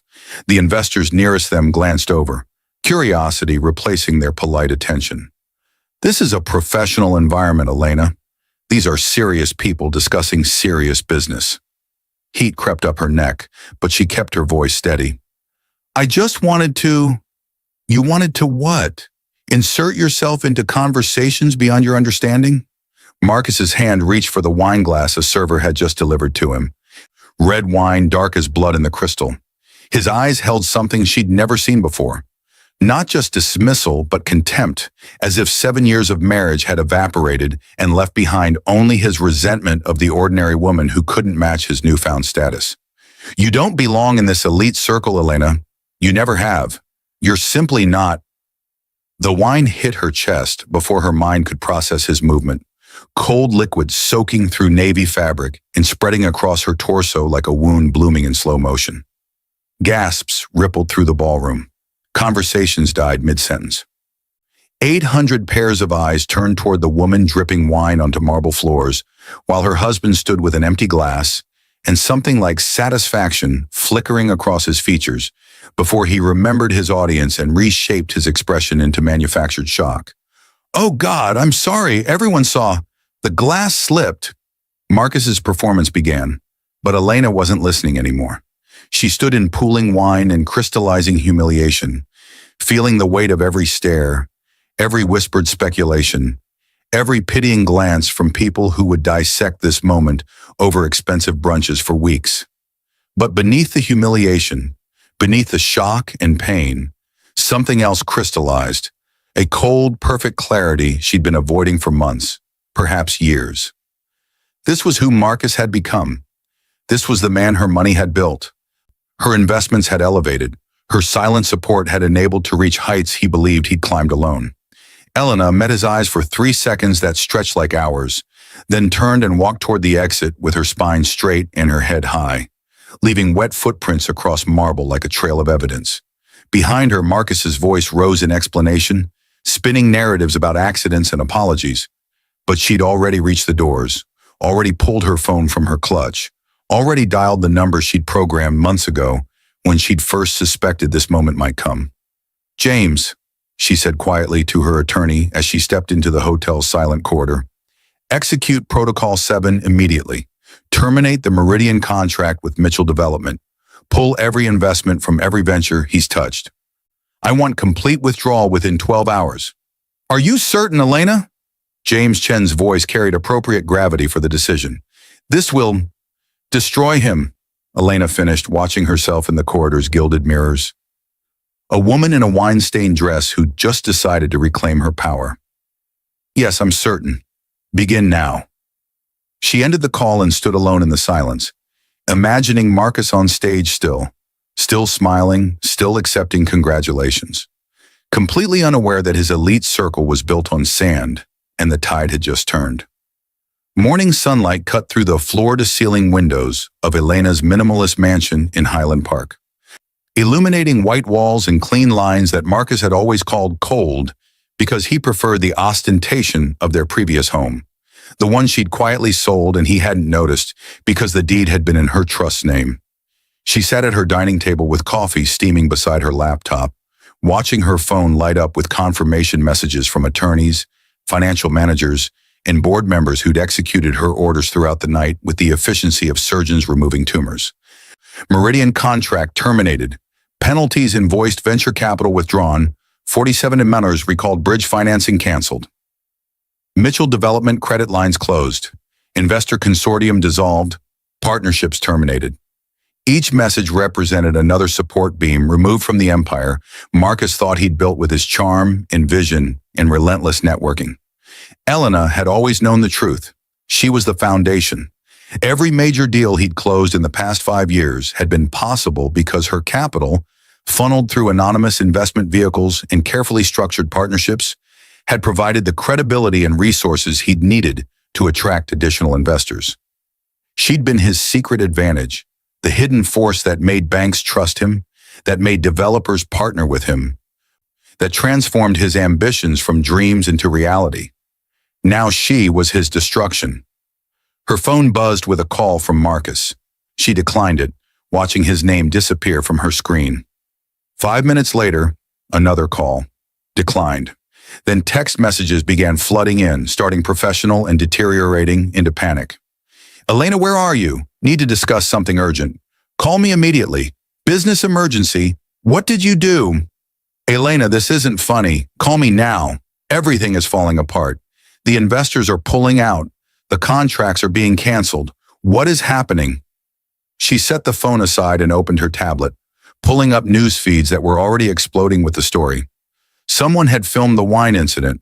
Of course they had. Everyone filmed everything now. And the video had gone viral overnight, accumulating 4 million views and climbing. The headlines competed for the most dramatic framing. Real estate CEO humiliates wife at 500 members signing ceremony. Dallas developers public abuse caught on camera. Wine throwing executive faces investor exodus. But it was the business sections that told the real story, the deeper collapse that had nothing to do with public opinion and everything to do with money flowing away from Marcus Mitchell like water finding exit routes from a sinking ship. Meridian Capital terminates Mitchell development contract. Mysterious investor, flight leaves, luxury project in jeopardy. Mitchell firm faces financial crisis as backing evaporates. Elena clicked through to a Bloomberg article analyzing the mysterious overnight withdrawal of capital from Marcus's ventures. The journalist had done impressive work, tracing some of the investment threads and identifying patterns of anonymous backing that had suddenly, simultaneously vanished. The article stopped short of identifying the source. Elena's legal structures were designed to resist investigation, but it asked the right questions about who'd had both the power and the motivation to orchestrate such comprehensive financial devastation. Her doorbell rang at 7:43 a.m. Elena checked the security camera feed and saw Marcus standing on her doorstep, still wearing his wrinkled suit from last night, his hair disheveled and his expression wild. She'd expected this. Men like Marcus, men who'd grown comfortable with unearned power, always came demanding explanations when their worlds collapsed, as if understanding the mechanism of their destruction would somehow reverse it. She opened the door but didn't step aside to let him enter. Elena, his voice cracked on her name. Elena, what's happening? Everything. The investors, the contracts, the partnerships. It's all falling apart. Meridian terminated our agreement. They're demanding penalty payments we can't afford, and every other backer is running like the building's on fire. Is it? She asked calmly. Is it what? On fire. Your building. Your empire. Marcus stared at her, confusion and desperation warring in his expression. This isn't a joke. I'm about to lose everything. The firm will collapse. My reputation is destroyed. That video, someone leaked security footage, and now the whole world thinks accurately, Elena interrupted, that you publicly humiliated your wife at the moment of your supposed triumph, that you poured wine on a woman who'd supported you for 7 years and called her unworthy of your elite circle. She let each word land with precision. The world thinks those things because they're true, Marcus. I was drunk. I was stressed. I didn't mean... He ran hands through his hair, the gesture frantic. Elena, please. I know I messed up. I know last night was wrong. But this reaction, investors don't just abandon projects overnight because of a domestic incident. Someone is orchestrating this. Someone with serious power and serious grudges. And I need to find out who before... Before what? She tilted her head slightly, studying him. Before you lose everything you think you built? Before I lose everything I did build. His voice rose, attracting attention from a neighbor walking their dog across the street. 10 years of work, Elena. A decade of 17-hour days and constant pressure and fighting for every deal. My entire career is collapsing, and I don't even understand why. Then perhaps, Elena said softly, you should have spent less time building empires and more time understanding where the foundation came from. Something in her tone finally penetrated his panic. Marcus stopped his frantic pacing and looked at her, really looked at her, for the first time since he'd arrived. His eyes moved over her calm expression, her composed posture, her complete lack of surprise or concern about his crisis. The recognition came slowly, like a man realizing the ground beneath him wasn't solid after all. What did you do? The question emerged barely above a whisper. I made a phone call, Elena replied. One phone call, Marcus.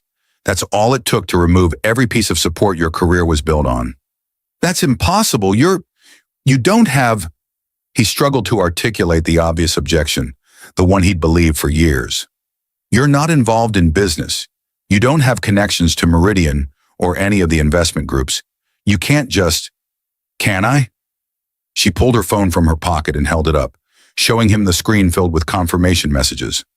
Meridian Capital Holdings, Ashford Investment Trust, Highland Development Partners, Crescent Capital Management. She watched his face pale as she recited the names. What do you think those companies are, Marcus? What do you think has been funding your deals? Providing bridge financing? Attracting additional investors by demonstrating that serious money believed in your projects? His mouth opened, closed, opened again without sound. Elena could see his mind working, connecting threads he'd never bothered to examine before, following money trails he'd taken for granted. "No," he finally managed. "No, you don't own. You can't." "I inherited them," Elena said, her voice still calm, still measured, delivering information like a professor explaining obvious concepts to a slow student. "From my grandmother, Margaret Ashford. You met her once at our wedding, though you were too busy networking with my uncle to pay her much attention. She left me everything, Marcus. $4 billion in industrial assets, real estate portfolios, and investment vehicles that I've managed and grown for 15 years, while you thought I was simply your simple wife who handled the home front." The color drained from his face entirely. "4 billion? Actually, it's 6 billion now," she corrected. "I've been fairly successful. But you wouldn't know that, would you? Because in 7 years of marriage, you never once asked what I did all day, never wondered why I had my own office, never questioned where the money for our lifestyle came from, because you assumed your income covered it, when in fact your income wouldn't cover the property taxes on this house." Marcus grabbed the doorframe for support. "The house, this house, mine. The cars you drive, mine. The country club membership, mine. The vacation home in Aspen you bragged about purchasing, mine. I bought them through trust structures because I was testing something, Marcus. I was testing whether the man I loved would stay humble and kind even as his career ascended, or whether success would reveal ugliness I'd been naive enough to miss." "Elena, last night you answered my question," she continued, and now her voice carried an edge of pain beneath the calm. "You answered it in front of 800 witnesses when you poured wine on your wife and called her unworthy because she didn't match the image of success you wanted to project. So I made my call. I pulled my support, and now you're discovering what you actually built on your own, which is apparently nothing that can stand without the foundation I provided." Marcus slid down the doorframe until he was sitting on her threshold, his expensive suit crumpling against expensive stone. "You destroyed my career," he whispered. "My entire life." "No," Elena corrected, stepping back and beginning to close the door. "You destroyed it yourself, Marcus. I just removed my subsidization of your cruelty. There's a difference." She closed the door on his stunned silence and returned to her coffee, which had gone cold, but still tasted like victory. 3 weeks passed like watching dominoes fall in exquisite slow motion. Elena observed from her position of calm power as Marcus's world disintegrated piece by piece, each collapse documented by media outlets that had turned his humiliation into an ongoing narrative about hubris, entitlement, and the dangers of forgetting where your success actually originated. The business television networks ran segments analyzing the mysterious financial backing that had suddenly abandoned Mitchell Development. Elena watched a panel of experts on CNBC speculating about phantom investors and dark money withdrawal, while images of Marcus, increasingly haggard and desperate, played in background loops. One analyst came close to identifying the Ashford connection, but stopped short, presumably respecting the legal walls Elena's attorneys maintained around her privacy. The real estate industry publications went deeper, interviewing former partners who suddenly remembered concerning details about Marcus's over-leveraged finances, his aggressive borrowing practices, his tendency to overestimate timelines and underestimate costs. Elena recognized the pattern of rats leaving ships, but she also acknowledged truth in their assessments. Without her capital providing cushion and credibility, Marcus's operational weaknesses became glaringly obvious. The emperor had no clothes, and now everyone could see. She spent those weeks in her home office, managing her portfolio and reviewing investment opportunities with the same meticulous attention she'd always given her work. Her holdings stretched across industrial manufacturing, commercial real estate, technology startups, and sustainable energy. A diversified empire that generated returns she immediately funneled into philanthropic initiatives her grandmother had started decades ago. The Ashford Foundation funded literacy programs, women's business development, and scholarship opportunities for first-generation college students who reminded Elena of who she'd been before inheritance transformed her circumstances. That's where Marcus found her on a Thursday afternoon, surrounded by grant applications and foundation reports, when her security system alerted her that someone had forced entry through the garden gate. She watched him approach on camera, No longer in tailored suits, but in jeans and a t-shirt, driving a Toyota instead of his repossessed Mercedes, looking 10 years older than the confident man who'd commanded that ballroom stage less than a month ago. She met him in the foyer, standing at distance. "How did you get in?" "Climb the gate." He lifted his hands, showing scraped palms. "Security didn't stop me. Guess my name isn't on any authorized lists anymore." "It isn't," Elena confirmed. "You're trespassing, Marcus." I know, and I'm sorry, but I needed—" His voice broke. "Elena, I need to understand. I've spent 3 weeks trying to piece together how this—" He gestured vaguely at her mansion, at everything it represented. "You own the company funding my deal. You own the investors, the capital, everything. How long have you been—" "Since before we met," she said quietly. "I inherited when I was 23. We started dating when I was 24. I've owned this power through our entire relationship, Marcus." He absorbed that, swaying slightly. "And you never told me. Would it have mattered?" She asked the question genuinely, curiously. "Would you have loved me more, respected me more, treated me better if you'd known I was wealthy?" Marcus stopped, and she saw understanding dawn in his eyes. "No. I would have wanted your money. I would have used you to build my business faster, bigger. I would have seen you as an asset, not a person." "Exactly." Elena folded her arms. "So I hid what I had and watched who you became when you thought I couldn't offer you anything except emotional support. And for a while, Marcus, for several years, I thought maybe I'd found someone who loved me rather than what I could provide. You were ambitious but kind, driven but generous. You remembered birthdays and asked about my day and made me feel like partnership mattered more than status. When did it change?" His question came hoarse. "Gradually," she admitted, and now her own pain surfaced through professional calm. "So gradually I told myself I was imagining it. You worked later hours. You stopped asking about my interests. You started correcting the way I spoke at dinner parties, embarrassed when I didn't know the right wine terminology or couldn't discuss your colleagues' projects in detail. You introduced me as just my wife instead of by name. You forgot our anniversary twice. You started an affair with Vanessa Chen and didn't bother being discreet about it because you thought I couldn't leave, thought I needed you more than you needed me." Marcus flinched at Vanessa's name. "She's gone now, left the day after everything collapsed, said she couldn't be associated with—" He stopped. "Everyone's gone, Elena. The partners who swore loyalty scattered within 48 hours. The investors who called me brilliant won't return my calls. The properties, they repossessed my cars, froze my accounts. I'm staying in an extended stay motel because the house went into foreclosure and—" His voice broke completely. "I destroyed everything, and I did it by destroying you first." Elena felt unexpected tears prick her eyes but refused to let them fall. "You did." "I'm sorry." He looked at her with something that might have been genuine remorse or might have been desperate manipulation. She couldn't tell anymore. Couldn't trust her ability to read him after years of missing obvious signs. "I'm so sorry, Elena. I know sorry doesn't fix anything, doesn't undo the humiliation or the cruelty or the years I took you for granted. But I'm sorry." "What do you want, Marcus?"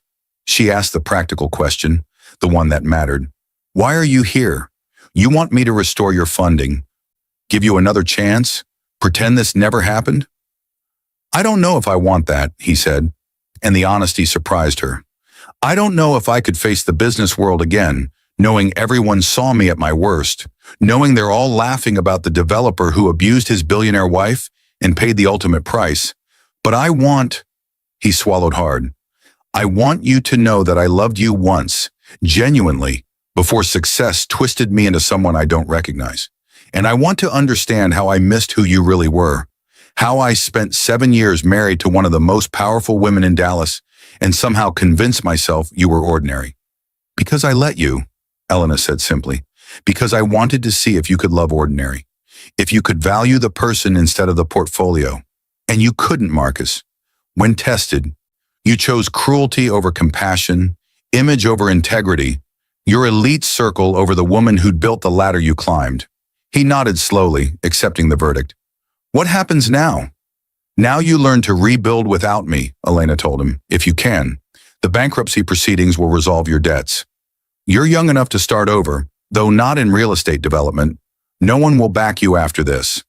But you could do something else, something smaller, something that doesn't require the kind of capital and connections you lost. You could learn humility, Marcus. You could become the person you were before ambition poisoned you. And you. I continue as I was, she said, managing my holdings, growing the foundation, funding the kind of projects that actually matter. I'll be fine, Marcus. I've always been fine. The question is whether you can learn to be fine without requiring other people's destruction to feel successful. He stood there in her foyer for another long moment, and Elena saw the exact instant he truly understood.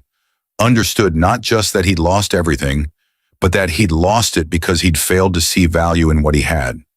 The comprehension broke something in his expression, and he turned toward the door without another word, leaving her standing alone in space that suddenly felt vast and empty, despite her billions.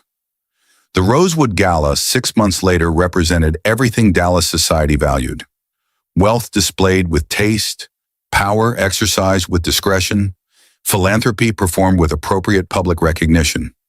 Elena arrived in a midnight blue gown that cost more than Marcus's monthly motel rent. Her hair swept into an elegant chignon, diamond earrings catching light as she moved through the grand ballroom where 1,000 guests had gathered to celebrate the city's most influential charitable organizations. She was announced as she entered, Ms. Elena Ashford, chairwoman of Meridian Capital Holdings and president of the Ashford Foundation. And the room's energy shifted perceptibly. People turned, conversations paused, the kind of attention that money and power commanded without requiring aggressive pursuit. In 6 months, Elena had stepped from shadows into deliberate visibility, accepting board positions and speaking engagements, allowing her name and her story, carefully curated and controlled, to reshape public understanding of who she was and always had been. The media had eventually pieced together enough details to construct narrative. Billionaire heiress who'd hidden her identity, husband who'd publicly humiliated her without knowing she owned his future, swift and total financial destruction as consequence of his arrogance. The story had become cautionary tale, discussed in business schools and women's networking groups as example of why you should never underestimate people, and why power held quietly often proved more effective than power displayed loudly. Elena moved through the gala with practiced grace, accepting congratulations on her foundation's recent $100 million initiative to fund women entrepreneurs in underserved communities. She spoke with investors about opportunities in sustainable technology. She laughed at appropriate moments during the dinner speeches and applauded the award recipients with genuine enthusiasm. She was, to external observation, completely composed and utterly successful, the woman who'd reclaimed her power and emerged stronger.